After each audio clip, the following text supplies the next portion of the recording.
સત્ય સાહેબ, સત્ય સાહેબ, સત્ય સાહેબ.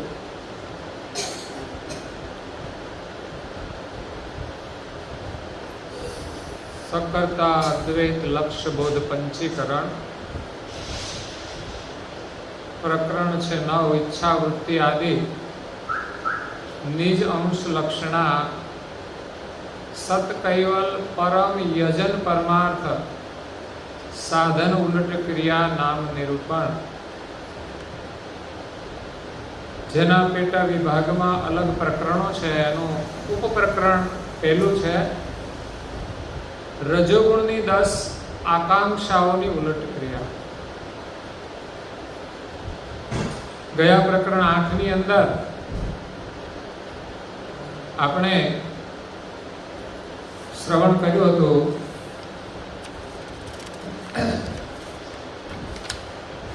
જે શાસ્ત્રોની ગતિ બ્રહ્મ સુધીની છે અને એના ઉપર કૈવલ કર્તાનો જે દેશ આવેલો છે, જે દેશને આપણે ભૂલી ગયા છીએ. શાસ્ત્રોની અંદર બ્રહ્મને પરમેશ્વર માને છે, પરંતુ બ્રહ્મના જે પ્રકાશક સર્જનહાર છે એ જગતથી ન્યારા રહેલા છે.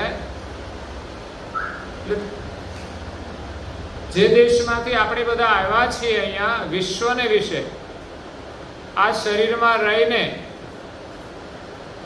બહુ મજા કરીએ છીએ. હરવા ફરવાની, ખાવા પીવાની, બોલવા ચાલવાની. એ ક્રિયાની અંદર આપણે પોતાને પણ ભૂલી ગયા અને માલિકને પણ ભૂલી ગયા. જે શરીરમાં રહીએ છીએ એ શરીરની રચના કરતા માલિકે કેવા પ્રકારે કરી છે એની પણ આપણને ખબર નથી. એટલે આ શરીરમાં આપણે કેવી રીતે રહેવું જોઈએ એની પણ આપણને ખબર નથી. એટલે નિજ કર્તાનો જે કૈવલ દેશ છે એ દેશમાં જવા માટે આ અંશે શું કરવું જોઈએ એનું જ્ઞાન લઈને દિવ્ય પરમ ગુરુ આ વિશ્વમાં આવ્યા છે. આપણી વૃત્તિ જે છે એ આ શરીરની અંદર પદાર્થ રૂપ થઈ ગઈ છે. એને હવે આપણે પાછી વાળવાની છે.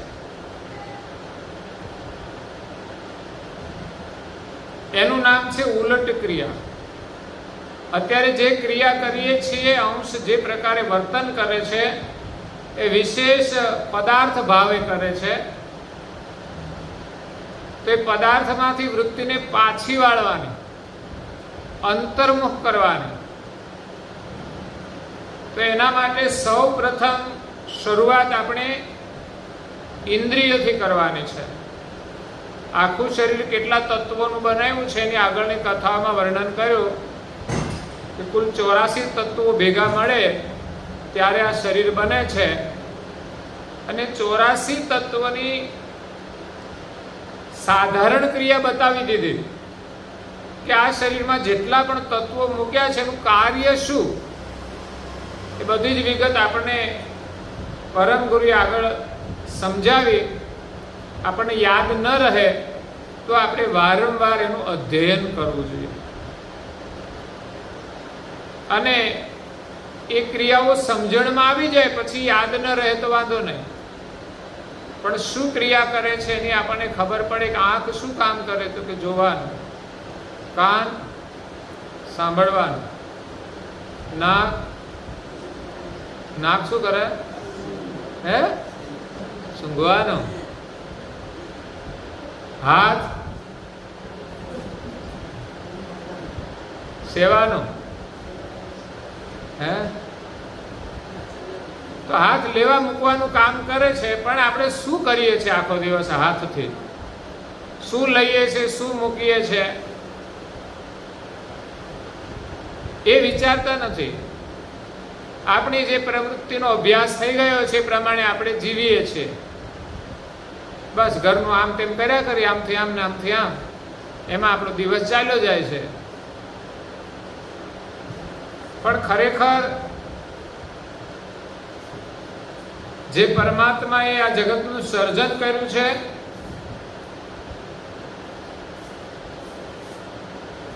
એ પરમાત્માને જાણવા માટે આપણે કોઈ પુરુષાર્થ કરતા નથી.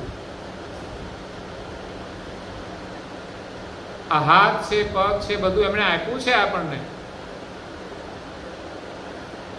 એનાથી તો ઘણું ખોટું કાર્ય પણ થઈ જતું હોય છે. કોઈને ખબર ના હોય એમ કશું લઈ લઈએ, કોઈકને તમાચો મારી દઈએ,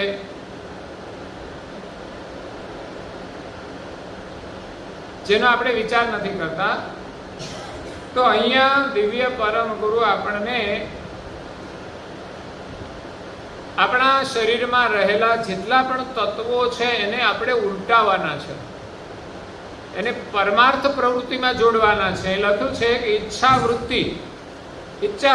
વૃત્તિથી 72 તત્વો થયા છે મુખ્ય, અને એને જ આપણે ઉલટાવવાના છે. આપણી ઈચ્છાઓ છે ને સંસારની છે કે આ મળી જાય, પેલું મળી જાય, પણ એ મળ્યા પછી પણ શું? તો આપણે આ શરીર શા માટે મળ્યું છે અને શું કરવાનું છે? એક ઈચ્છા બદલાઈ જાય તો આખું જીવન બદલાઈ જાય. બે પતિ પત્ની હતા જૈનની અંદર. બાળપણથી એમના પરિવારની અંદર જે સંસ્કારો હતા એને મળ્યા. બાળપણની અંદર બાળકોમાં એટલો બધો ભક્તિભાવ નથી પણ હોતો. અગર તો એકદમ નાના બાળકો હોય ને ત્યારે જ થોડો હોય છે, પણ થોડા પાછા મોટા થઈ જાય ને એટલે છૂટી જાય છે. યુવાની આવે એટલે યુવાનીના આકર્ષણ તરફ એ ખેંચાતા હોય છે. એટલે એવા બંને નવદંપતિના લગ્ન થયા. એમનામાં ભક્તિના વિચારો હતા, પણ એના કર્મ અનુસાર એ ગ્રહસ્થાશ્રમમાં જોડાયા. ત્યારે વિશેષ લોકો માત્ર ભૌતિક સુખની ચાહનાથી જ ગ્રહસ્થાશ્રમમાં પ્રવેશ કરતા હોય છે. એટલે લગ્ન કર્યા પછી શું કરે? તો કે આબુ જઈશું, આમ જઈશું, 5-25 હજાર વાપરી આવે, બગાડી આવે, અને એમ લાગે કે અમે લગ્ન કર્યા છે. 5 દિવસ માતા પિતાના સાનિધ્યમાં રહેવાય.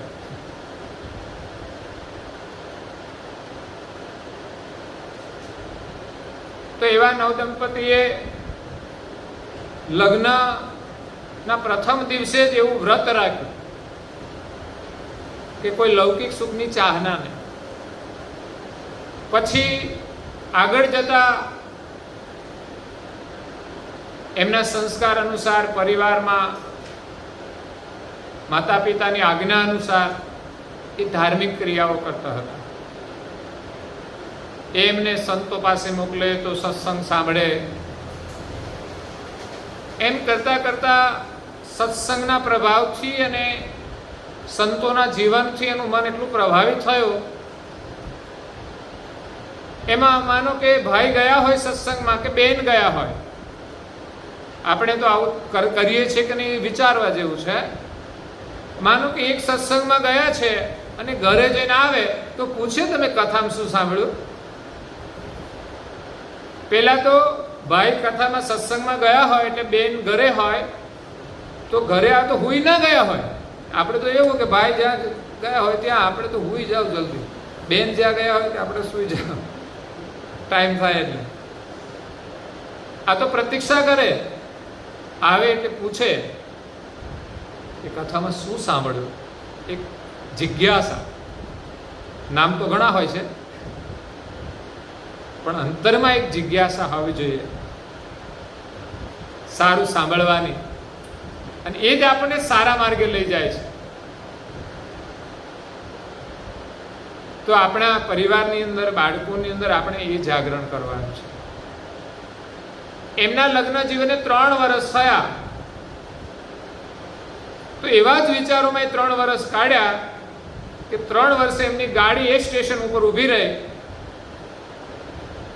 કે સ્વાભાવિક એ વિચારોની અંદર બંને ચર્ચા કરી કે આવું જીવન ક્યાં સુધી જીવવાનું, પરિવાર માટે જીવીએ છીએ, ખાઈએ પીએ મજા કરીએ છીએ. એને એટલો સત્સંગનો રસ લાગ્યો, એટલી સમજણ મળી કે આ જીવન આ રીતે જીવીશું તો પછી તો આપણે મનુષ્ય સિવાયની ઇતરીઓનીમાં પણ જવાનું થાય, તો ભગવાનને પ્રાપ્ત કરવાનો જે આનંદ છે, એની જે શાંતિ છે, એનું જે જીવન છે એ કેવી રીતે મળશે? તો કે છે આપણે દીક્ષા લીધી હોય તો પતિના વિચાર હતા એ જ પત્નીના વિચાર હતા. એના માટે યોગ કેવું સુંદર કહેવાય. નહીં તો ગ્રહસ્થાશ્રમમાં જોડાયા પછી યુવાનીના સુખમાં એમાંથી છૂટવું મુશ્કેલ જ હોય છે. બધાને આશ્ચર્ય થાય કે આ તમે કેવી રીતે કર્યું. તો અચાનક કંઈ થતું નથી. પૂર્વ કેટલા બધો સંસર્ગ હોય છે, એનો પ્રભાવ હોય છે, માતા પિતાથી માંડી અને સત્સંગ પ્રવૃત્તિ દ્વારા એમને અસર થઈ અને બંનેના વિચારો એક સમાન થઈ ગયા. તો દાંપત્ય જીવનનો અંતિમ દિવસ આવી ગયો પછી એના માટે જે સુખ માટે જોડાયા હતા એ સુખને માટે હંમેશા છોડી દેવાનું એ ઉંમરમાં સહેલું નથી. કેટલા બધા શોખ હોય, સારા સારા કપડાં પહેરતા હોય, કેવી કેવી હેર સ્ટાઈલો બાંધતા હોય, અને કાળા કરવાનું તો છોડો, બિલકુલ કાઢી નાખવાના અને ખેંચીને કાઢવાના. આપણે તો ખેંચી કાઢવાની વાત કરીએ તો કાળા કરવાનું છોડતા નહીં.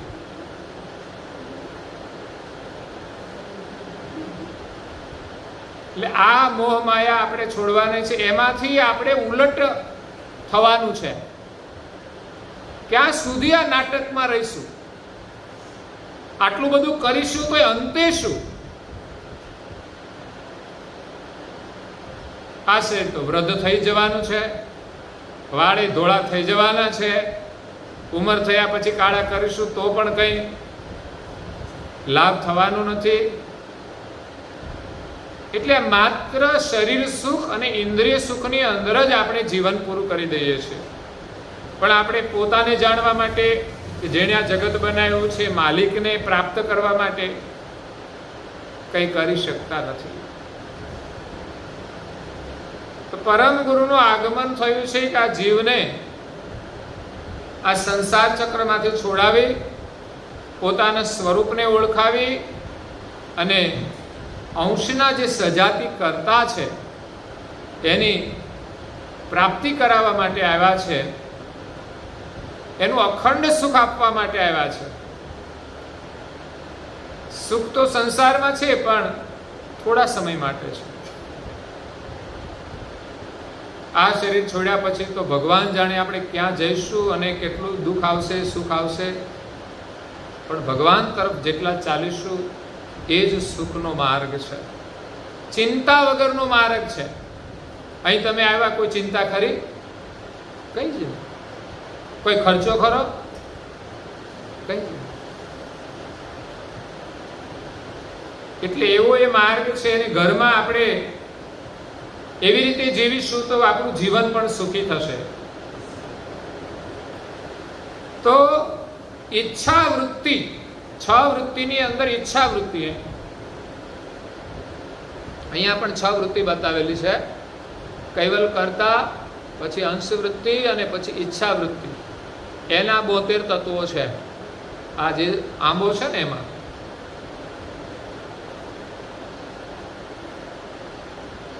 નવરા હોઈએ તો મંદિરમાં 2 મિનિટ ઊભા રહી અને અધ્યયન કરવું જોઈએ.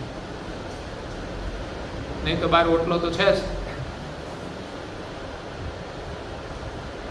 તો અહીંયા ઈચ્છા વૃત્તિ, 6 વૃત્તિમાં કૈવલ કરતાની પ્રથમ પ્રકાશ બ્રહ્મ વૃત્તિ, બીજી છે સંજમ ભોગવૃત્તિ, ત્રીજી છે ઈચ્છાવૃત્તિ, ચોથી છે ક્રિયાવૃત્તિ, પાંચમી છે સજીવન વૃત્તિ અને છઠ્ઠી છે અંશ વૃત્તિ.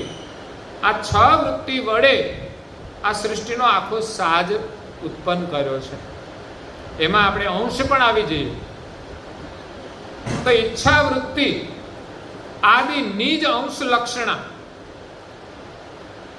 ઈચ્છા વૃત્તિ એમના જે તત્વો છે અને એની સાથે અંશનો જે સંબંધ છે, એની જે લક્ષણા છે, એમના દ્વારા સતકૈવલ પરમ યજન ભજન પરમાર્થ, સતકૈવલનું શ્રેષ્ઠ યજન જેને ભજન કહેવાય, એ જ સાચો પરમાર્થ છે. એની જે સાધના છે એની ઉલટ ક્રિયા, નામ નિરૂપણ આ અંગ છે પ્રકરણ. એના પેટાની અંદર અલગ અલગ પ્રકરણ છે. એમાં પહેલું પ્રકરણ છે ઉપપ્રકરણ 1, રજોગુણની 10 આકાંક્ષાઓની ઉલટ ક્રિયા છે. સ્થૂલ દેહ એ રજોગુણની 10 આકાંક્ષા અને અહંકાર ગણના પંચભૂત અને પંચમાત્રાથી બનેલો છે. 22 તત્વો. એક રજોગુણ, એની 10 આકાંક્ષા એટલે 11, એક અહંકાર ગણ અને પંચભૂત અને પંચમાત્રા 11, 22 તત્વોનો સ્થૂલ દેહ છે. આ 22 તત્વો સાથે કામ કરે છે. એને આપણે કેવી રીતે વર્તન કરવાનું છે? તો રજોગુણમાંથી 10 આકાંક્ષાઓ બની છે, એની 10 ઇન્દ્રિયો, જે આપણને આ સ્થૂલ દેહની અંદર પ્રગટ દેખાય છે, જે આપણી સમજણમાં આવે, બસ એને બદલીશું એટલે આપણી જે પંચભૂતની પંચમાત્રાઓ છે એ પણ એની સાથે જ સંબંધ રાખે છે. આ 20 તત્વો ઉલટ થશે તો એના પછીના ઉપરના પણ બધા ઉલટા થઈ જશે. આ છે ઉલટ ક્રિયા, એ બહુ જ મહત્વપૂર્ણ છે.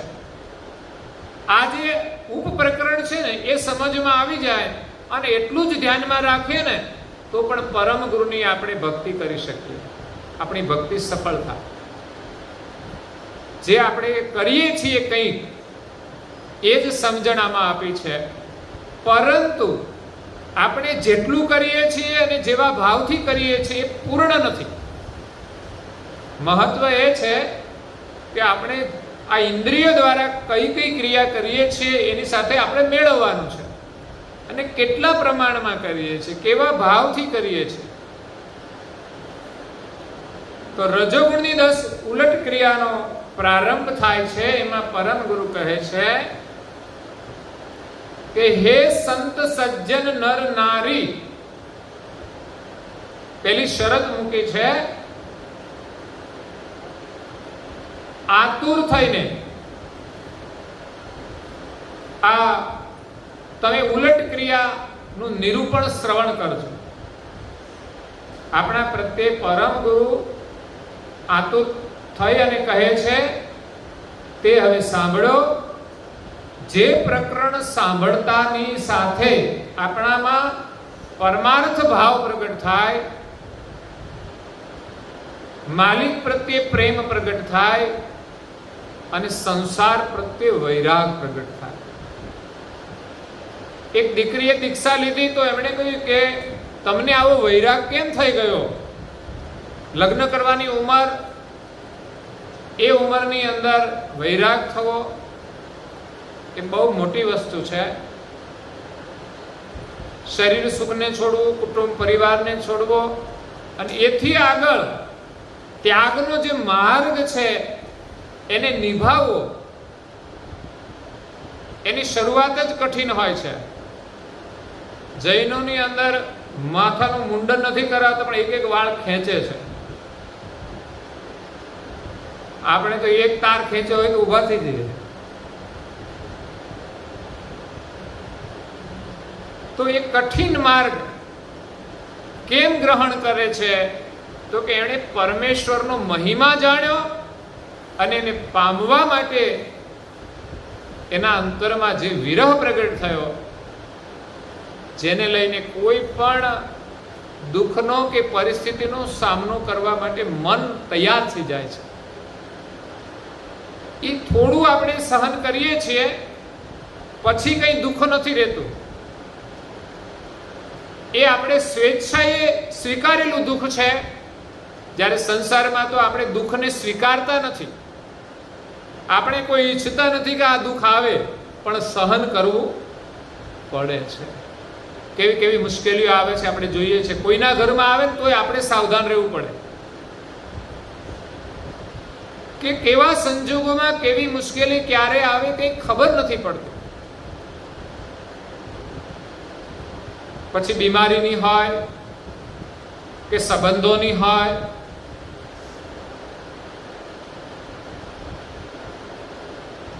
સુખની ચાહના હોવા છતાંય દુઃખ આવે, જેને પચાવવું મુશ્કેલ હોય છે. તો અહીંયા પ્રભુ પ્રત્યે વૈરાગ કેવી રીતે જાગે કે એનો મહિમા આપણે જાણીએ, અને એક જિજ્ઞાસા હોવી જોઈએ એને સાંભળવાની પણ. ત્યારે સંસાર પ્રત્યે વૈરાગ થાય છે. માલિક પ્રત્યે અનુરાગ અને સંસાર પ્રત્યે વૈરાગ. વૈરાગનો મતલબ નફરત નથી હોતો, પણ ભગવાનમાં જ્યારે પ્રીતિ થઈ જાય ને ત્યારે સંસારના કોઈ કાર્યની અંદર આસક્તિ નથી રહેતી. મા બાપની સેવા કરવી એ તો ફરજ છે, પણ એ આસક્તિ એવી હોય છે ને કે ભગવાનનું ભજન નથી કરવા દેતી. કુટુંબમાં પ્રેમ રાખવો એ તો જરૂરી છે, પણ મોટા ભાગે આસક્તિ હોય છે કે જે ભગવાનનું ભજન હોય તો આપણને ટાઈમ મળતો રસ નથી, અને સંબંધો હોય તો આપણે અહીંથી જ્યાં જવું હોય ત્યાં આપણે મુંબઈ આમંત્રણ આપે ને તો મુંબઈ પણ આપણે, પણ અહીંયા ગામમાં છે પણ આમંત્રણ નહીં હોય એવું છે. એટલો ફરક હોય છે. એટલે બહુ દિવસે હમણાં તો આ યોગ થયો છે કથા શ્રવણનો. હમણાં 1-2 કથાઓ તો થઈ ગઈ, પણ મને એમ હતું કે કદાચ રાજુભાઈ કે પોસ્ટપોન કરીશું. મેં કે એ તો જલ્દી થઈ જાય. પોસ્ટપોન કરવાનું કામ તો જલ્દી છે, દ્રઢતાપૂર્વક કરવાનું મહત્વ છે. છોડવાનું કામ સહેલું છે. સંસારમાં છોડો જો સહજતાથી છૂટે તો. હું તો કોઈ મસાલો છોડવો નથી છૂટતો, અને આ કાર્યક્રમ છોડવો હોય તો હાલો બંધ, તો હાલો જઈએ ઘરે. થાય આટલું ઈઝી આપણું. સંસારને છોડવો મુશ્કેલ છે, પરમાત્માને છોડવા અઘરા છે. લોકો ખરેખર અત્યારે એવું છે કે પરમેશ્વરને છોડવા માણસને સરળ થઈ ગયા છે, સંસાર છોડવો અઘરો થઈ ગયો છે. તો અહીંયા પરમાર્થ પ્રાપ્ત થાય એવું આ ઉલટ ક્રિયાનું વર્ણન છે, જેનાથી પરમાર્થની પ્રાપ્તિ કરવાની પ્રવૃત્તિનો ભાવ થાય. એના માટે આળસ ન થાય. સવારે વહેલા ઉઠવાનું હોય તો મોટાભાગે અમારા શિક્ષકોએ સ્વીકાર્યું શિબિરમાં કે અમે મોડા ઉઠીએ છીએ, એટલે આજથી હું સંકલ્પ કરીશ કે હું વહેલો ઉઠીશ. ત્યારે બાળકોને કહે ને તમે વહેલા ઉઠજો. આ તો સાધના માટે આપણે કરવાનું છે, એના માટે જાગૃતિ જોઈએ. જાગૃતિ હોય ને આપણે કંઈ પણ સામાજિક કામ હોય ને તો વહેલા ઉઠી જઈએ. બોલો, અને 7 વાગે ઉઠીને બસ પકડવાની હોય કે ગાડીમાં જવાનું હોય કે ભાઈ ગાડી આવવાની છે, બસમાં જવાનું, એક રાઈટ ટાઈમે આપણે પહોંચી જઈએ. ધાર્મિક ક્રિયામાં આપણે ઢીલું મૂકી દઈએ તો મોડું થશે. એટલી મંદતા છે.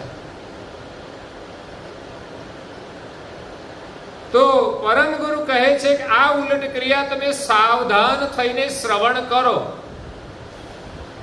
મહત્વની બાબતો જણાવી છે કે આ ઉલટ ક્રિયાનું વર્ણન છે એ જ સાવધાન થઈને શ્રવણ કરો. થોડા શબ્દોમાં પરમ ગુરુએ લખ્યું હોય, પણ સાવધાન થઈને શ્રવણ કરીએ તો એનાથી આપનું જીવન બદલાય છે. કરવાનું ઘણું થોડું જ છે, પણ આપણે સાવધાની નથી રાખતા તો જેટલા પ્રમાણમાં કરવાનું હોય, જેવી રીતે કરવાનું હોય એ છૂટી જાય છે. અહીંયા કહે કે સાવધાન થઈને શ્રવણ કરજો, જેથી આ માર્ગે જવાથી વિશ્વના સર્જનહાર જે કૈવલ પતિ અને અંશનો જે લક્ષ્ય છે, ભેદ આપણે જાણતા નથી પોતાને. આ શરીરમાં રહીએ છીએ પણ અરીસામ જોઈએ છે, પણ આપણે પોતાને નથી જોઈ શકતા. અને બહારથી જે શરીર છે એને જોઈને આપણે તો ખુશ થઈએ છીએ, હું તો બહુ સુંદર. સુંદર ઉંમર જતા ખબર પડશે સુંદરતા રહેવાની નથી. આપણું સ્વરૂપ સુંદર છે અને આપણો જે સ્વભાવ છે ને એને જોવાનો છે અરીસામાં. સત્સંગના અરીસામાં જોઈએ, જ્ઞાનના અરીસામાં જોઈએ તો આપણો સ્વભાવ કેવો છે એ મહત્વનો છે. સારો છે સત્સંગીનો સ્વભાવ તો સારો હોય, પણ છતાંય ક્યાંક જરૂર પડી હોય તો આપણો પાછો અંદરનો સ્વભાવ બહાર તો આવે છે ને. મંદિરમાં આપણે સીધું રાખીએ મન, પણ બહાર કોઈની સાથે લડવાનું થયું હોય તો લડી લઈએ ખરા.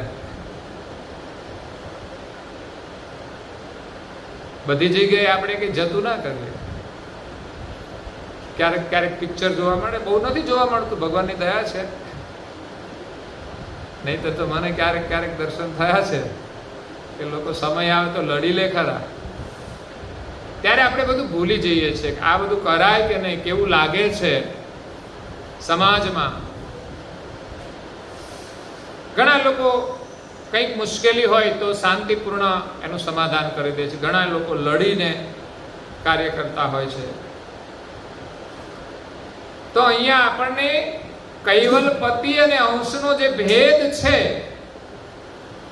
એ આપણને અનુમાન પ્રત્યક્ષ દર્શન થાય. અનુમાન એક તો આપણું સ્વરૂપ કેવું છે અને માલિક કેવા છે એ જ્ઞાનથી એક અનુમાન થાય, અને બીજું ઉલટ પ્રવૃત્તિ કરીએ તો એની પ્રત્યક્ષ અનુભૂતિ થાય.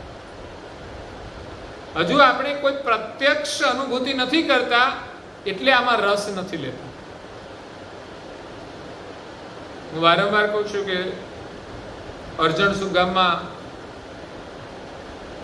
નાનું મંદિર છે, બાલકુબેરનું આશ્રમ છે.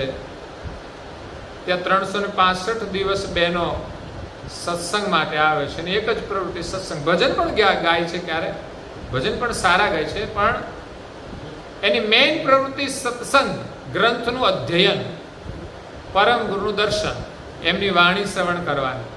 એટલે વાંચન જ કરવાનું. હું તો તમને અઠવાડિયામાં એકવાર કહું છું, પણ એ લોકો 365 દિવસ કરવાનું. કોઈક ને કોઈક દિવસ કામ હોય તો ન આવે, પણ 90% હાજરી તો હોય. 20-25 બહેનો હોય એમાંથી, પણ નિરંતર પ્રવૃત્તિ ચાલે. ઇન્ટરેસ્ટ એનો એટલો ને કે એ લોકો ચર્ચા પણ કરે. પછી એમાંથી ન સમજાયેલી વાત હોય તો અમે જ્યારે જઈએ ત્યારે પ્રશ્ન લઈને આમ તૈયાર જ હોય, પ્રશ્નો કરે એવા જિજ્ઞાસુ બહેનો છે. તો સૌ પ્રથમ રજોગુણ, જેનાથી આ શરીરનું નિર્માણ થયું છે અને એની 10 ઇન્દ્રિયો બની છે. આપણા શરીરમાં દેખાતી 10 ઇન્દ્રિયો એ રજોગુણનો અર્ક છે. આપણા શરીરમાં રજોગુણ છે, એનાથી બનતું આ શરીર, એનાથી 10 ઇન્દ્રિયો બને છે. તો રજોગુણમાં એની જે સાધારણ પ્રવૃત્તિ હતી એ આગળના અંગમાં પ્રકરણમાં પરમ ગુરુએ બતાવી હતી કે આ ઇન્દ્રિયો શું ક્રિયા કરે છે, જેથી આપણને ખબર પડે કે ઇન્દ્રિયો દ્વારા શું કરવાનું છે. માનો કે ઇન્દ્રિયો છે એ બાહ્ય ઉપકરણ છે, એટલે એની ક્રિયાની તો આપણને ખબર પડે કે આંખ જોવાનું કામ કરે, કાન સાંભળવાનું, ને નાસિકા ગંધ ગ્રહણ કરવાનું, જીભ અને મુખ બોલવાનું અને સ્વાદનું કાર્ય કરે છે, હાથ લેવા મૂકવાનું, પગ ચાલવાનું. પણ એની અંદર જે બીજા તત્વો છે, અંતસ્કરણ છે, અવસ્થાઓ છે,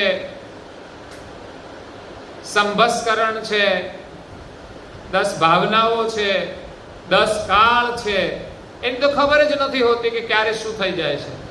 એટલે પરમ ગુરુ એની સામાન્ય પ્રવૃત્તિ બતાવે કે આની આ ક્રિયા છે. પછી દરેકની ક્રિયાના 2 ભાગ છે, સારી અને બસ. આ જ ભેદ સમજવાનું છે, જે ઇન્દ્રિયો દ્વારા, અંતસ્કરણ દ્વારા કે કોઈ પણ તત્વ દ્વારા, અહીંયા બધા જ તત્વોની ઉલટ ક્રિયા આવશે. એના દ્વારા આપણે શું કરવાનું છે અને એને આપણા વ્યવહાર સાથે જોડી જોવાનું કે આવી ક્રિયા આપણામાં થાય છે આ તત્વની, તો આપણે કેવી રીતે કરીએ છીએ. એવું નહીં કે ઇન્દ્રિયો દ્વારા અધોમુખી ક્રિયા થાય અને ઉપરના જે બીજા તત્વો હોય એનાથી ઉર્ધ્વમુખી, એમ ના થાય. જો નીચેના તત્વો અધોમુખી ક્રિયા કરશે તો બધા જ અધોમુખી કરશે.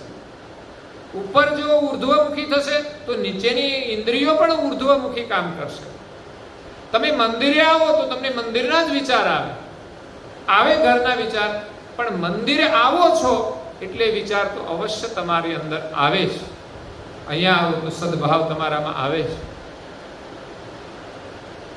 એટલે રજોગુણની 10 આકાંક્ષાઓ છે. આકાંક્ષા છે. ઇન્દ્રિયો તો તત્વોની બનેલી છે.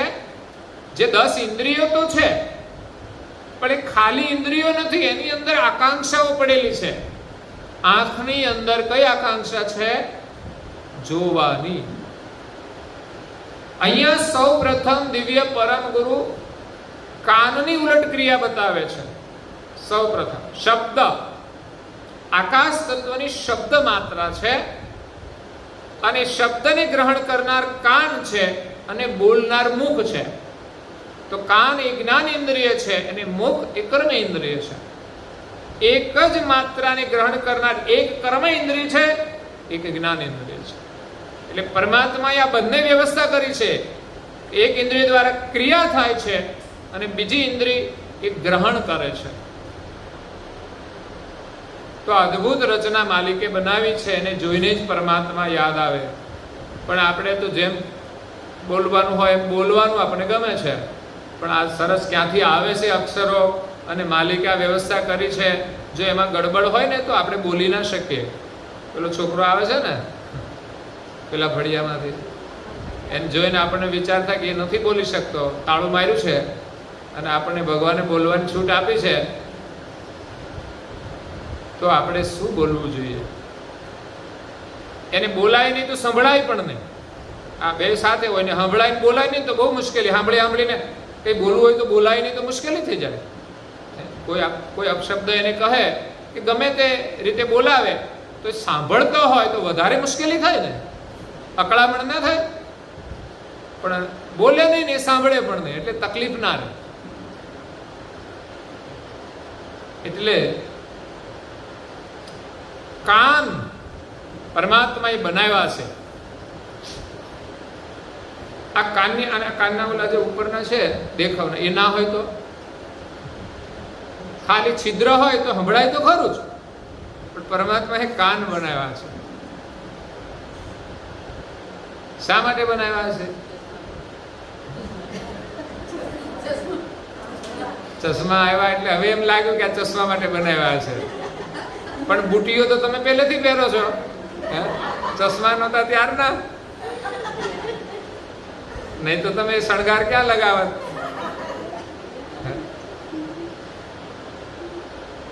પરમાત્માએ જે કંઈ બનાવ્યું છે ને બધી રીતે સારું છે. કાન વગરનો ફોટો હોય તો સારું ના લાગે ને, કામના હોય કે ના હોય, પણ એ માણસનું જે રૂપ બનાવ્યું છે ને એ પણ એ અંગોથી જ શોભે છે. પહેલા તો ભાઈઓ પણ કાન વિંધાવતા હતા. રાજા મહારાજાઓ કુંડળ પહેરતા હતા. એ કાન વિંધાવે સારી વસ્તુ છે, એ સંસ્કાર છે. તો કાન બનાવ્યા છે અને એની અંદર ગુણ મૂક્યો છે, આકાંક્ષા મૂકી છે સાંભળવાની. તો કોઈ વાતો કરતું હોય તો આપણને સાંભળવાની ઈચ્છા થાય.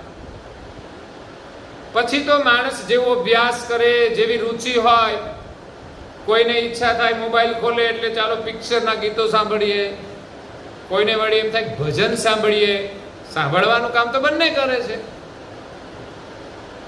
તો કાન બનાવ્યા છે શ્રવણ કરવા માટે,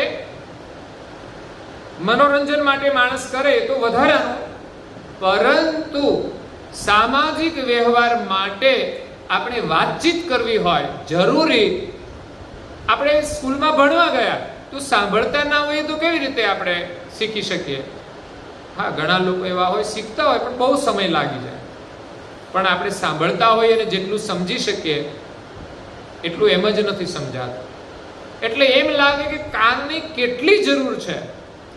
બાળપણથી બધું જ કાર્ય કરવા માટે, વ્યવહાર કરવા માટે કાન ઇમ્પોર્ટન્ટ છે. આપણે ગાડી લઈને જતા હોય, પાછળથી કોઈ હોર્ન મારે ખબર પડે કોઈને આવવું છે પાછળ. અને ઘરમાં ઘણા હોર્ન મારતા હોય છે. એકાબીજાને બોલાવાના હોય તો હોર્ન તો મારવું પડે ને, પણ સાંભળે નહીં તો ના સાંભળે. એટલે કાનની બહુ મહત્વપૂર્ણ પ્રક્રિયા છે. પરંતુ ધીમે ધીમે કરતા એ કાનોનો કેવો અભ્યાસ થઈ ગયો કે આપણને કથા સાંભળવામાં રસ ઓછો, ઉપાસનામાં રસ ઓછો, અને એ સિવાયની વાતોમાં તમે અહીં કલાક બેસો તો ખબર ના પડે. બોલો, છતાં સારું છે, ધાર્મિક ક્રિયાઓ થાય છે, એમાં લોકો રસ લે છે. તો પરમ ગુરુ કહે છે કે કાને આપણે બહુ જ પ્રકારના શબ્દ સાંભળીએ છીએ. અક્ષર તો 52 જ છે. પરમાત્માએ 52 અક્ષર બનાવ્યા છે. એનો સુમેળ કરીને તમે જુઓ તો વિચાર કરો કે આખા વિશ્વનો વ્યવહાર ચાલે છે. કેટલા શબ્દો, જેટલી વસ્તુઓ છે દુનિયામાં દરેકનું નામ છે. કેટલા શબ્દો, માત્ર 52 અક્ષરમાંથી આખી સૃષ્ટિનો વ્યવહાર ચાલે. દરેક વ્યક્તિના નામ, દરેક વસ્તુના નામ, દરેક કાર્યના નામ, જેટલી દેખાય છે સૂક્ષ્મ વસ્તુ બધાના નામ છે. નામ વિના કોઈ ઠામ નહીં. ત્યારે આશ્ચર્ય તો થાય કે 52 અક્ષરથી આ જે વહીવટ ચાલે છે, માલિકે બનાવ્યો છે કે આ 52 થી બધું જ ચાલશે. નહીં તો આપણને 52 વસ્તુ આપી ને એમાંથી આપણે કેટલી વાનગી બનાવીએ, કેટલા નામ બનાવીએ. પણ પરમાત્માએ એક ખેલ બનાવ્યો છે. એમાં કોઈ પણ ક્ષેત્ર હોય, ડોક્ટરનું ક્ષેત્ર હોય તો એની દવાઓ હોય, એના નામ હોય 52 માંથી જ હોય. તો એન્જિનિયર વિભાગમાં જાવ તો 52 અક્ષરમાંથી જ બધા નામ હોય. આવા તો કેટલા ડિપાર્ટમેન્ટ. તો કાનેથી આપણે બહુ જ પ્રકારના શબ્દ સાંભળીએ છીએ. અક્ષર 52 છે પણ એનાથી શબ્દો તો અસંખ્ય બને છે. અને એમાંય વિવિધ ભાષા. દરેક રાજ્યની આપણે ત્યાં તો ભાષા અલગ અલગ. બીજા રાજ્યમાં જાઓ તો આપણને એમ થાય કે આ શું બકવાસ કરે છે એમ લાગે. આપણને એમ લાગે કે આપણે જ સમજીએ છીએ, આને તો કંઈ બોલતા આવડતું.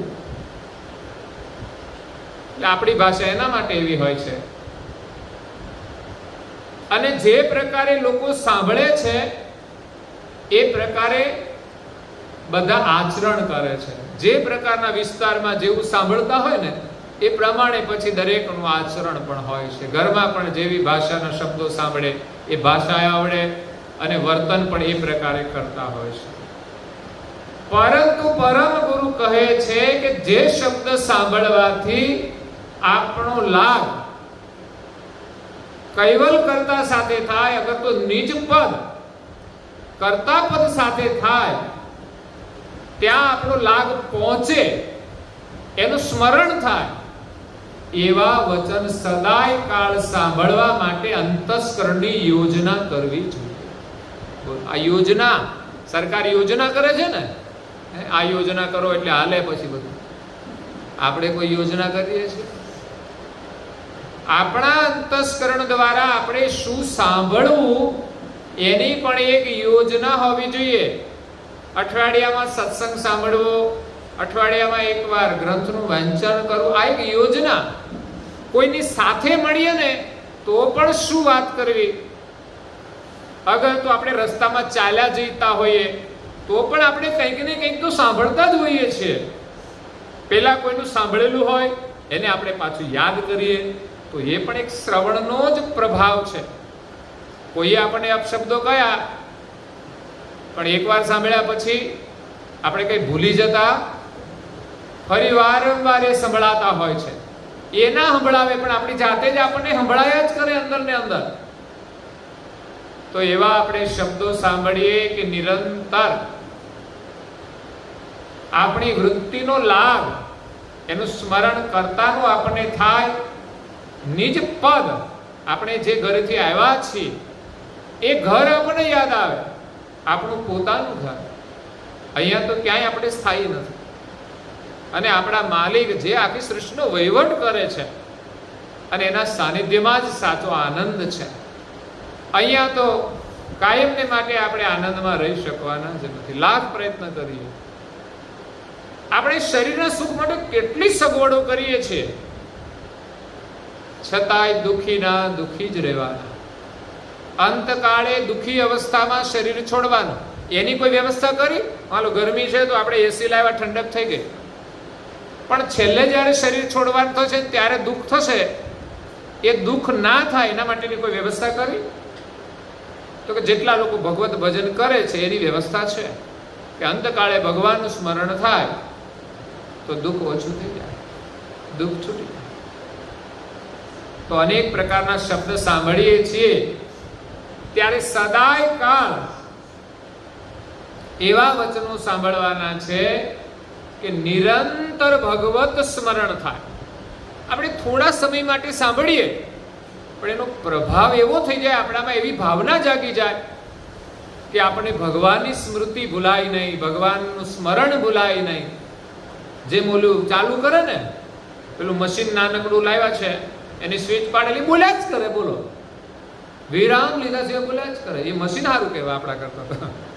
એ થાકતું નથી, અને થાકે એટલે પછી મૂકી જ દે, પછી છોડી દે. તો નિરંતર સ્મરણ, એના માટે શું કરવું? પરમ ગુરુએ આખી બધી રસ્તો બતાવ્યો છે સરળ. તો કહ્યું કે સતશાસ્ત્ર એનું અધ્યયન. આપણા દેશની અંદર આપણા ઋષિ મુનિઓએ સાધના કરીને એટલા શાસ્ત્રો બનાવ્યા છે કે આપણે હજારો જન્મ લઈએ ને તોય બધા પૂરા ન થાય. પરંતુ આપણે પરમ ગુરુની જે રચના કરેલી છે એટલા તો કમસે કમ એકવાર વાંચીએ તો ખબર પડે કે પરમ ગુરુ કોણ છે ને આપણા માટે શું લાવ્યા છે. દુનિયાના ધર્મ જે છે એના ધર્મ ગ્રંથોનો સાર પરમ ગુરુએ આપણા ગ્રંથોમાં મૂકી દીધો છે. અચરતભાઈ અચરત સાગર બનાવ્યો, બહેનોને તો એ વાંચવું જ જોઈએ કે આજની બહેનો જેમ આધુનિક સમયમાં જેમ આગળ છે ને એમ જૂના સમયની અંદર બહેનો ભલે ભણેલા ઓછા હતા પણ ધર્મ ક્ષેત્રમાં તો એ આગળ જ હતા. એમણે અદ્ભુત ગ્રંથની રચના કરી છે જેને સમજવા માટે વિદ્વાનોને પણ પરસેવો આવી જાય એવો અદ્ભુત જ્ઞાનનો ગ્રંથ છે, જેમાં બીજા ગ્રંથોનો સાર પણ સમાવેલો છે. વેદાંત છે, પતંજલિ છે, રામાનુજ નેમાનુજ આચાર્યો થઈ ગયા એમનો પણ સાર મૂક્યો છે. તો અહીંયા સતશાસ્ત્ર શ્રવણ કરવા, અધ્યયન કરવું, સારા વિચાર આવે એવું જ હંમેશા શ્રવણ કરવું અને અક્ષય પ્રીતિથી સાંભળવું. મહત્વનું એ છે આપણે સાંભળીએ ખરા પણ સાંભળીને છોડી દઈએ છીએ, પણ જે સાંભળીએ સારું એમાં અક્ષય પ્રીતિ હોય તો આપણને એ માર્ગે જવાની ઈચ્છા થાય, એ કરવાની ઈચ્છા થાય, એનું એક મનોબળ આવે. તો અક્ષય પ્રીતિ સાંભળવાનું ફળ છે. અહીં તમે સાંભળો પણ તમારો ભાવ ના હોય તો કોઈ લાભ થાય? સાંભળ્યો એટલો લાભ, પણ પછી આપણને એમાં રસ ના પડે.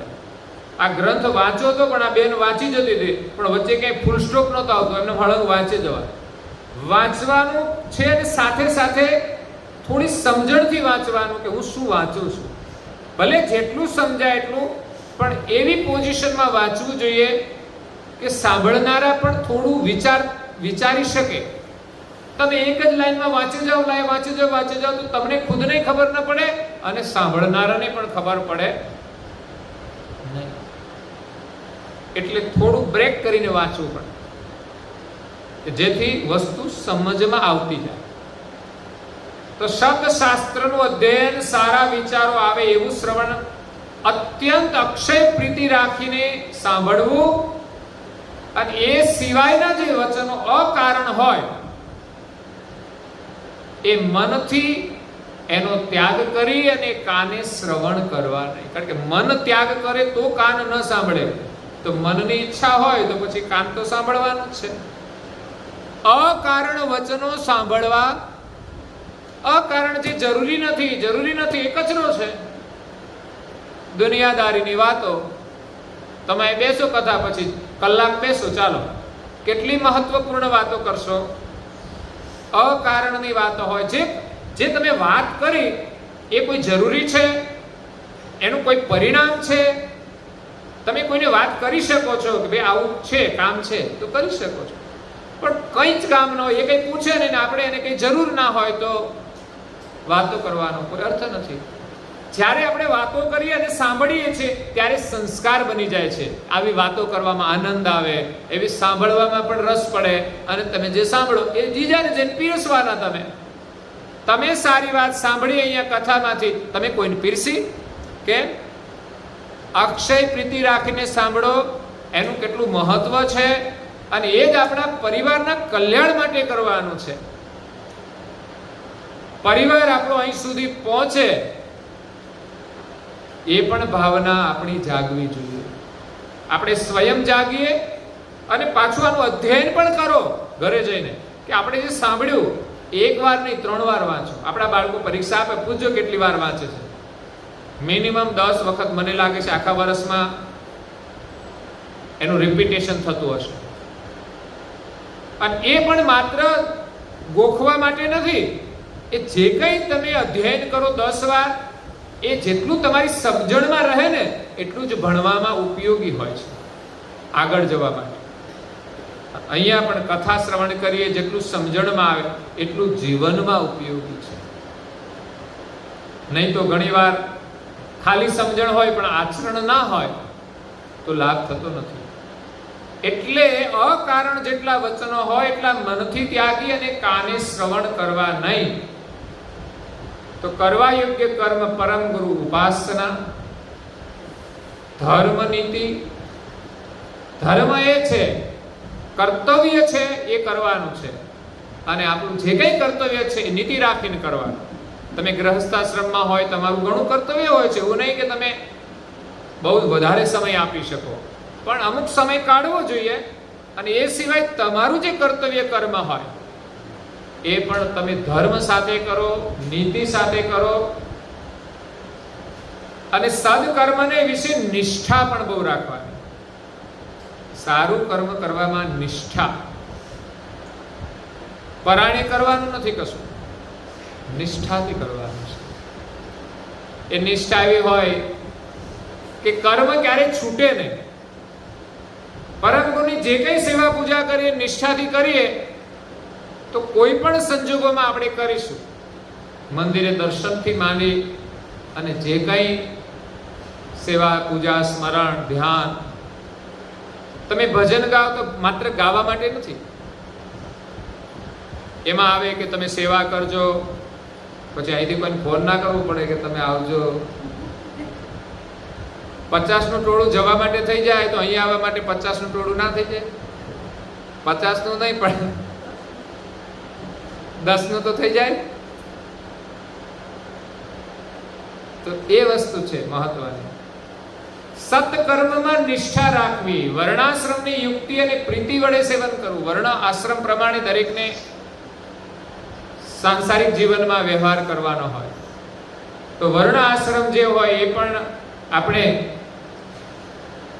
નિભાવીને એનું સેવન કરવાનું છે. જે કર્મ જીવે આ શરીર છે એના આદ્યથી અંત સુધી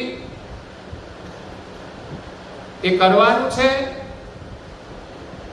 એટલે એને વારંવાર શ્રવણ કરે તો જ એને સમજવામાં આવે અને આચરણમાં આવે. નહીં તો આખો ગ્રંથ વાંચી જઈએ કે બધું યાદ રહે. પરંતુ આપણે આ શરીરથી જીવનના અંત સુધી જે જે ક્રિયાઓ કરવાની છે, આંખ કાન બધી ઇન્દ્રિયો વડે, તો એને વારંવાર આપણે યાદ કરાવીએ. નાનું બાળક હોય ને એને આપણે કહીએ કે આમ કર તો એ કરે, પણ પાછો ભૂલી પણ જાય. આપણે વારંવાર યાદ કરાવવું પડે. જ્યારે આપણને યાદ હોય છે કે આ કરવું જોઈએ, આ કરવું જોઈએ, કારણ કે આપણે જીવનમાં ઘણીવાર અભ્યાસ કર્યો છે અને આપણા જીવનનો એક ભાગ બની ગયો છે. એમ ધાર્મિક ક્રિયા માટે પણ આપણે બહુ અધ્યયન કરવું પડશે, અભ્યાસ કરવો પડશે, જે આપણને ખબર જ નથી હોતી કે કરવાનું આપણામાં કોઈ ગૌરવ જ નથી હોતું. તો કેવી રીતે થશે? તો એ જાગરણ આપણા પરિવાર માટે કરવાનું છે. ત્યારે ખરેખર પરિવાર પ્રત્યેનો સાચો પ્રેમ કહેવાય. બાકી માતા પિતાની હિંમત નથી છોકરાને કશું કહી શકે, ઘરવાળાને સાથે લાવી શકે, અઘરું કામ લાગે છે થોડું. પણ અહીં ના આવે પણ તમારા ઘરમાં જે લેસન આપીએ એ પણ તમે કરી શકો. તમે કરો પણ ઘરના બધા જ સભ્યોએ સાથે કરવાનું હોય છે. બાળકોને એમાં જોડવાના છે. ઘરમાં એક પરંપરા થાય તો જ બાળકો માટે સરળ બનશે. બાળકોને જેમ વાળીએ તેમ વળે છે, પણ આપણો સપોર્ટ ના હોય તો પછી બાળકોને પ્રેરણા મળતી નથી, બળ મળતું નથી, એ પણ છૂટી જાય છે. એટલે વારંવાર એને શ્રવણ કરવાનું. જ્ઞાન ભક્તિ વૈરાગ તેમજ જે નિર્વાણ પદને પામવાનું છે એની પ્રતીતિ એ જાણ્યા વિના તો સજાણ વૃત્તિની જે જાણ છે પહોંચે નહીં. જ્ઞાન ભક્તિ અને વૈરાગ ત્રણ વસ્તુ જોઈશે. અને નિર્વાણ પદને જે પામવાનું છે એની પ્રતીતિ જે છે, વિશ્વાસ, એ જ્ઞાન સમજ્યા વિના આપણી જે જાણ વૃત્તિ છે એ સજાણપણું ત્યાં પહોંચાડવાનું. એ કેવી રીતે પહોંચે? આપણી જાણમાં જ ન હોય કશું, તો આપણે એનું ચિંતન કેવી રીતે કરીએ? પેલા તો એનો મહિમા જાણીએ એટલે રાત દિવસ એવી લગ્ની લાગી જાય કે મારે માલિકને પ્રાપ્ત કરવા છે, મારે ઘરને પ્રાપ્ત કરવું છે, કે જ્યાં કોઈ સુવિધા નથી, સગવડ નથી, પણ ત્યાં કોઈ દુઃખ જ નથી. એવું એ નિર્વાણ પદ છે. ત્યાં જન્મ મરણ નથી, ત્યાં અખંડ સુખ છે. તો આટલું બધું સાંભળીએ તો ઈચ્છા થાય કે નહીં, ચાલો એકવાર અનુભવ તો કરીએ. કોઈ ફરવા ગયું હોય ને કે તો ત્યાં તો બહુ સારું હતું, તો અહીં કેટલાય લોકોની ઈચ્છા થાય પાછું પ્રવાસ થાય તો અમારે જવું છે. આ સાંભળીને આપણે ઈચ્છા થઈ જાય છે. તો આ નિર્વાણ પદની જે વાતો છે એ મહાપુરુષોના અનુભવ દ્વારા આપણને એમ થઈ જાય કે ના, આપણે પણ આ અનુભવ કરવો છે. એટલે પરમ ગુરુના જે વચનો છે એ આપણે સાંભળીશું તો જ એ સમજણ મળશે. માટે અંશ છે તે પોતે પોતાની બાહ્ય દ્રષ્ટિ જ્યાં સુધી પહોંચે અને જે જે ભજન સ્મરણ કરીએ તે તો આ પદાર્થનું કહેવાય. આ આંખોની દ્રષ્ટિ પહોંચે ને ત્યાં સુધીનું જે સ્મરણ છે એ માત્ર પદાર્થના અનુરાગનું છે. જ્યારે પરમ ગુરુ તો આપણને સત્ય અગાધ જે પરમ ગુરુના દિવ્ય વચનો છે એ તો ત્રિવિધિ અર્થ પ્રસિદ્ધ. ત્રિવિધિ અર્થ એટલે જ્ઞાન ભક્તિ વૈરાગ. એમના વચનોમાં જ્ઞાન હશે, એમાં વૈરાગ ભાવ પણ હશે અને એમાં ભક્તિ ભાવ પણ હશે. અને ત્રણેયના સમન્વયથી પ્રત્યક્ષ અનુમાન કરીને આપણે આ શ્રવણ કરવાનું છે. જ્ઞાન દ્વારા એક સત્ય વસ્તુનું અનુમાન કરવાનું છે, એનો નિર્ણય કરવાનો છે, આમાં વિશ્વાસ લાવવાનો છે. તે જ્ઞાન ભક્તિ વૈરાગ જે વચનમાં નિજ કરતા પતિ અદ્વૈત કળ્યામાં આવે. સર્જનહાર તો અદ્વૈત છે, એ કઈ દેખાય એવા છે નહીં, પણ જ્ઞાનથી એને આપણે અનુમાનથી સમજી શકીએ કે વિશ્વના સર્જનહાર કોણ છે, કેવા છે, ક્યાં છે, એમની ગતિ કેવી છે. તો એ જ્ઞાન દ્વારા આપણે એ પતિને ઓળખવાના છે. અને પછી જ્યારે માલિકનો મહિમા જાણીએ ને ત્યારે દુનિયામાં જેને જેને ભક્તિનો રંગ લાગ્યો છે એનો મહિમા જાણીને લાગ્યો છે સત્સંગ દ્વારા. કારણ કે પ્રભુનો મહિમા અપરંપાર છે. હવે જુઓ તો એને એવી લગ્ની લાગી જાય છે યુવાનીની અંદર, તો લગ્ન કરવાના સ્વપ્ન પણ છૂટી જાય છે. જેમાંથી છૂટવું મુશ્કેલ હોય છે એની જગ્યાએ એ ઉંમરની અંદર એને એક માત્ર પ્રભુ જ દેખાય છે, પ્રભુની ભક્તિ જ દેખાય છે, ઘર છોડીને નીકળી જાય છે. આવા ઘણા લોકો છે. એના જીવનમાંથી પ્રેરણા લઈને આપણે નીકળી નથી જવું, પણ જ્યાં છીએ ત્યાં તો આપણે કંઈક કરી શકીએ સંસારમાં રહીને. એટલે પરમ ગુરુના જ્ઞાનથી જે સર્જનહાર ક્યારે આ વિશ્વમાં આવતા નથી, જે અરૂપ છે, એ આપણી સમજણમાં આવે અને એનો મહિમા સમજાય તો એને પામવાની એક તાલાવેલી લાગે છે. આપણા અંતરમાં એક વ્રેહ પ્રગટ થાય પતિને મળવાનો. માનો કે સાંસારિક જીવનમાં પેલા તો મળતા નહોતા, સંબંધ જોડતા પેલા માતા પિતાએ સંબંધ જોડી દીધો હોય, પછી તો માત્ર પત્ર વ્યવહારથી વાતો થતી હતી, હે કે નહીં? વિચાર કરો, આજે તો કેટલો આધુનિક જમાનો છે કે મોબાઈલ થઈ ગયા, હવે પત્રની જરૂર. પરંતુ જે યુગલે હમણાં દીક્ષા લીધી ને એના વર્ષ 3 થયા લગ્નના, એમણે લગ્ન પહેલા એમનો જે પરિચય હતો એકબીજાએ પત્ર વ્યવહારથી વાર્તાલાપ કર્યો. સમજવા જેવી વાત છે કે આ સમય પત્ર વ્યવહારનો નથી, છતાં પણ એમણે પત્ર વ્યવહારથી એકબીજાનો ભાવ વ્યક્ત કર્યો. એમાં સાંસારિક જીવનની એકબીજાના પ્રેમની વાતો હોય, પરંતુ એથી વિશેષ મહત્વનું એ હતું એમાં કે પત્રના 3 પેજ લખ્યા હોય, એમાં 2 પેજ એમના સાંસારિક જીવનના હોય અને લાસ્ટ પેજ હોય ધર્મ જીવનનું હોય, ધર્મને લગતી વાતો હોય. પણ આપણે તો એમ કહીએ કે આ તો બધું મેચિંગ, આવું થોડું કઈ એમાં લખાય. એ ભક્તિની વાતો કરાય ઘરવાળાને, અને એ લગ્ન પહેલા, લોકો લગ્ન પછી ગભરાય છે. પરંતુ સાચું જીવન તો એ જ છે. એટલે એ માલિકને હું કહેતો તો એ વાત હતી કે એકબીજાનો સંબંધ જોડાયો, પત્ર વ્યવહારથી એકબીજાની ઓળખ હતી, જોયા નહોતા, પરંતુ અંતરમાં એક મળવાની ચાહ ના થાય કે ક્યારે મળશે, ક્યારે ભેગા થશે. પેલા તો એવું નહોતું કે ભાઈ ફોન કરી દે કે હું અહીંયા આવું છું, તમે અહીંયા આવો. પેલા તો મુશ્કેલ કામ હતું. એમ પરમાત્માને પામવા માટે એક વ્રેહ પ્રગટ થાય અને પરમ ગુરુ પ્રત્યે કે કૈવલ કરતા પ્રત્યે કેવો પ્રેમ જાગે, એક પતિવ્રતા સ્ત્રીના જેવો. પતિવ્રતા સ્ત્રીનો એક પતિ પ્રત્યે એક નિષ્ઠાવાળો જે ભાવ હોય છે, જે કોઈ પણ સંજોગોમાં છૂટે નહીં. અત્યારે તો વાતમાં છૂટી જાય, સામાન્ય વાતોમાં ઝઘડો થઈ જાય કે જાઓ છૂટા. જ્યારે પેલા તો એવી રીતે કોઈ વસ્તુ લેવામાં જ નહોતી આવતી, લોકો એવો વ્યવહાર નહોતા કરતા. પરંતુ સામાજિક મુશ્કેલી હોય તો પણ બંને સાથે રહીને એનો સામનો કરતા હોય છે. તો અહીંયા એક પતિવ્રતા જે સ્ત્રી હોય એનો પતિ પ્રત્યેનો જે પવિત્ર પ્રેમ હોય, એનો પ્રેમ શારીરિક નથી હોતો પણ આત્મીય પ્રેમ હોય છે. પતિવ્રતા સ્ત્રીનો પ્રેમ એ શરીરનો નથી હોતો, એ આત્માનો પ્રેમ હોય છે. પતિના સંબંધનો પ્રેમ હોય છે. મારું કર્તવ્ય શું? પતિ એ પરમેશ્વર. એમ પતિનો પણ એક પત્ની પ્રત્યેનો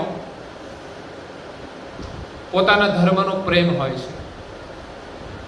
તો એવો પતિવ્રતાનો ભાવ આપણામાં પ્રભુ પ્રત્યે પ્રગટ થાય એવા વચનો આપણે સાંભળીએ કે જેથી એવો એક પ્રેમ પરમાત્મા પ્રત્યે જોડાય, તો આવા વચન સાંભળવાનો પ્રતાપ અદ્ભુત અને અમાપ છે.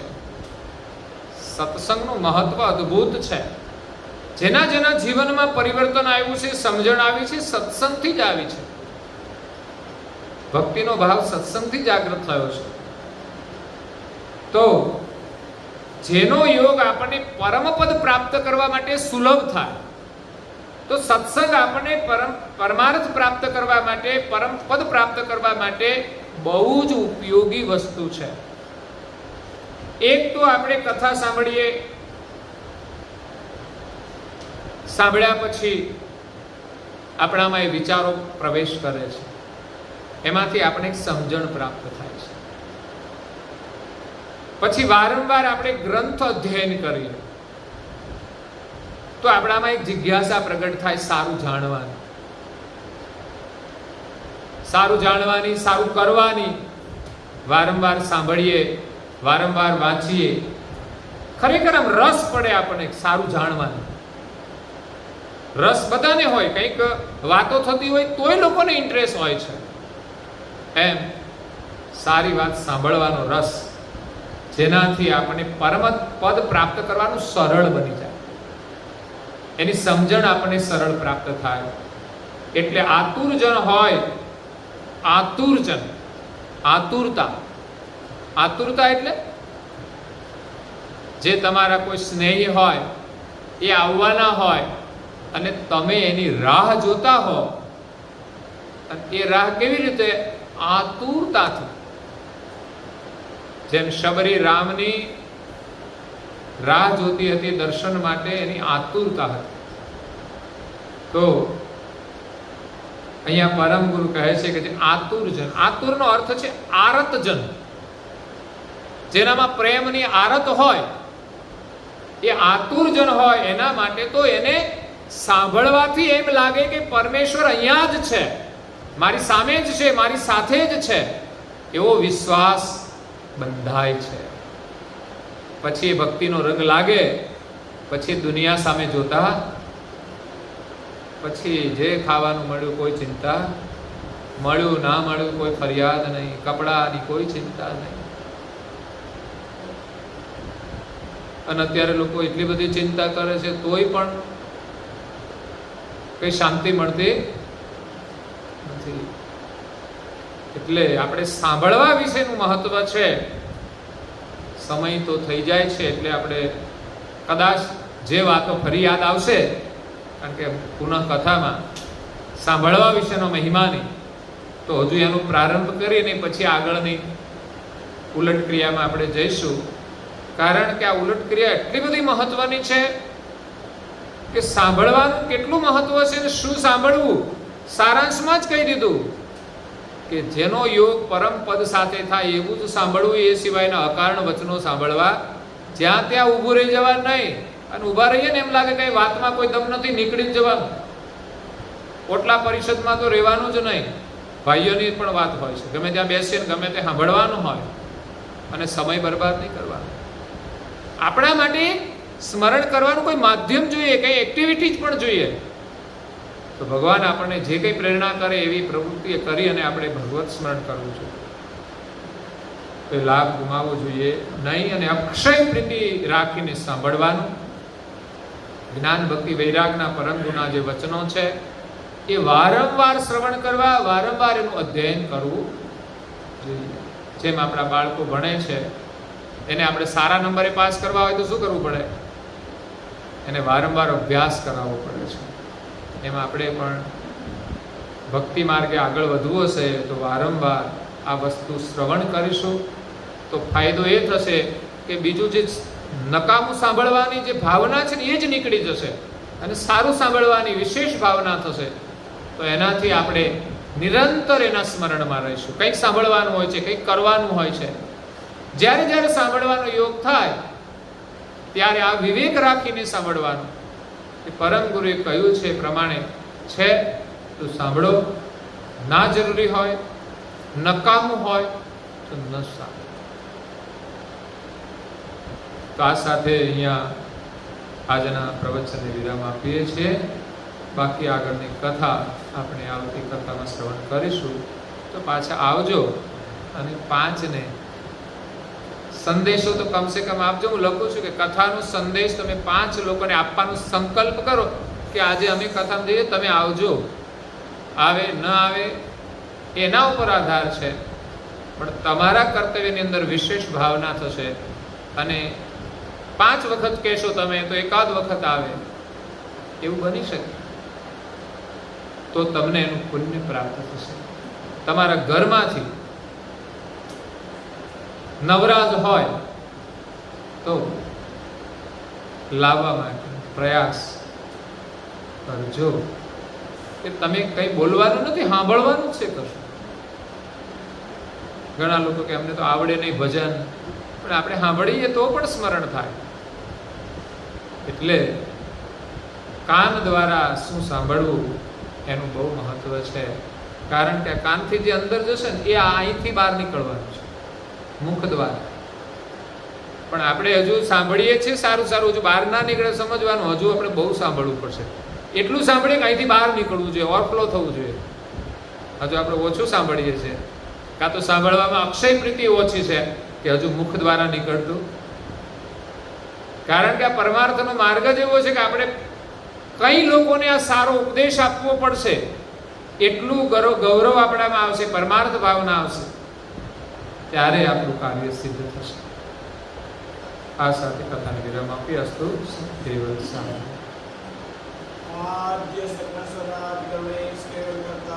જય જય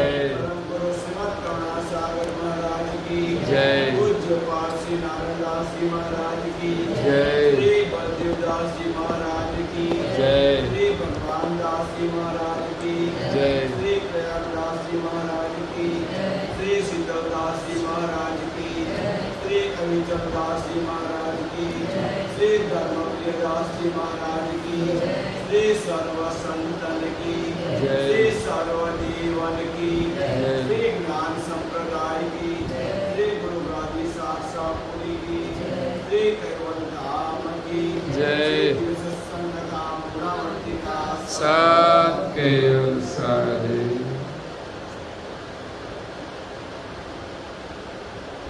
કેવલ હંસો સત કેવલ સાહેબ. બાજુ બાજુ સૌને સત કેવલ સાહેબ.